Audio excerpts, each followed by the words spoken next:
Now we study about the visualization of a protein. The first step, immunostaining. Let's say we have this protein, and you want to know where is the location of this protein inside the cell. One approach is, let's say this is your target protein, and if you can get selective antibody for the protein, then you can label the antibody with the fluorescence dye. Now let's see, this is your cells. And if your target protein is expressed outside of those cells, it's a membrane but facing to the outside. In this case, maybe the answer is easy. Antibody can go in, and then it can bind to your target protein, and then the fluorescence can show where they are.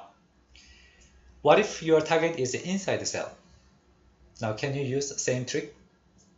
Well, if you had antibody, now the problem is antibody cannot penetrate this cell membrane. Then what should you do? One trick is, maybe you can fix the cells. Fixing means you add a cross-linking reagent and then make cross-link between different proteins and different structures. Of course, during this process, the cells die. After that, you add the detergent and then dissolve some part of those membrane structure. Then there's a lot of holes here and there. Then you can send your antibody in. Then the antibody can go inside the cell and bind to your target. If your antibody has a fluorescence motif, maybe you can show the final destination of your antibody. This green color shows you skeletal myosin structure. Now here the name anti means this is an antibody staining. This is similar to Western blotting, but imaging version. In this case, we say immunostaining. Similar things can be done for different proteins. In this case, can you guess what is the target protein? Yep, the answer is here. This is anti-tubulin. Then your target protein is a tubulin, and you utilize antibody for the tubulin. This fibrous structure here, this is tubulin structures. Similar approach can be applied to multicolor imaging. In this case, red color shows actin structure and green color shows you microtubule structure, and this blue structure should be nucleus. If your object is cells, and if you want to take a cell imaging, then cell is relatively transparent. There is no problem for the light penetration. But if the sample size is becoming bigger, now penetration becomes a serious problem. Let's say if you wanted to image a whole embryo. Embryo may be several millimeter size and it has different structures. Above all, this embryo is not fully transparent. That means that the light cannot penetrate through this embryo.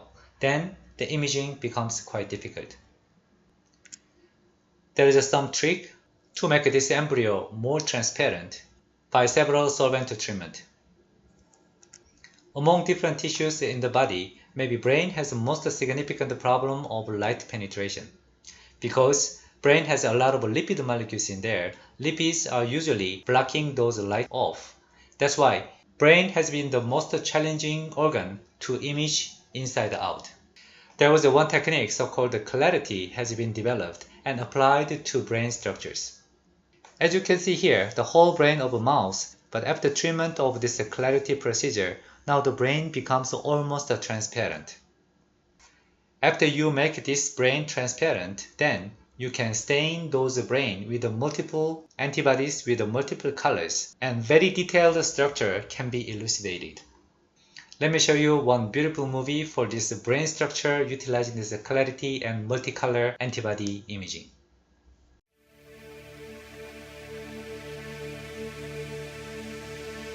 We're heading into the center of a mouse's brain, into the hippocampus where memories are formed.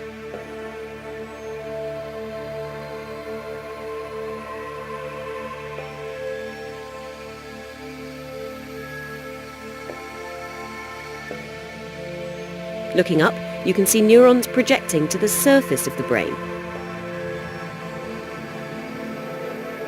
This is the work of Carl Diceroth and his team at Stanford University. By making the entire brain transparent, they were able to image it using a light microscope. They call the new technique clarity.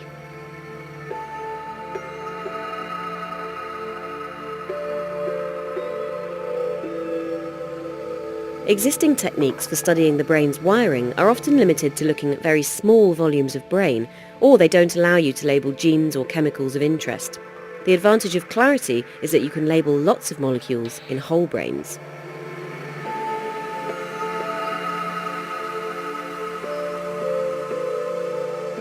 So how do you make a brain transparent? The thing that obscures the view is fat. Lipid layers surround each cell. To remove them without disrupting the cell structure, the team used a hydrogel to create a mesh to hold the rest of the components in place.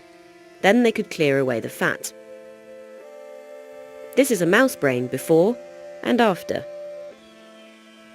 The brain is now transparent to light, but it's also permeable to molecules, which means scientists can add molecular markers to highlight specific features.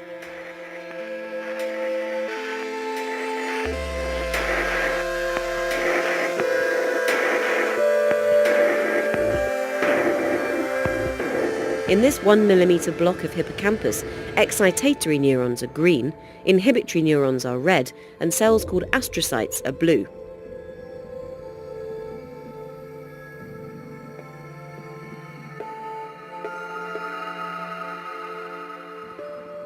The technique works in human brains too.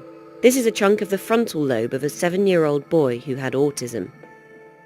It's possible to trace the path of a single nerve projection through a forest of other cells.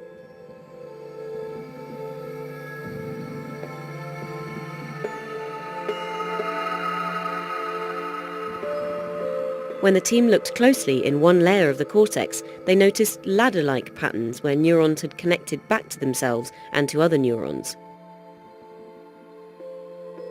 Similar abnormal structures have been seen in animals with autism-like behaviours.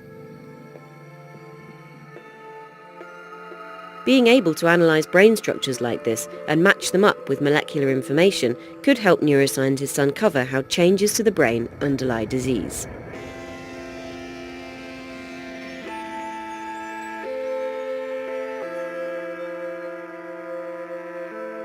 And it's not just the brain. The researchers say the technique could be applied to any organ.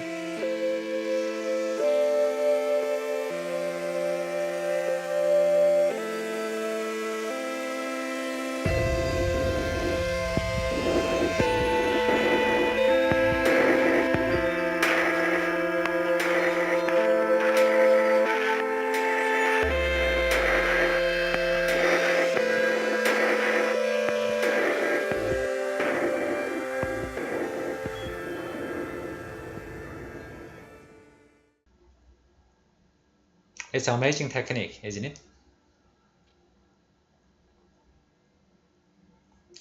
By looking at these beautiful images, what did you think? Maybe you have imagined, maybe that image is very lively and dynamic. But you remember, to prepare for the sample, you need to fix the cell or fix the tissue, and then you can add your antibody.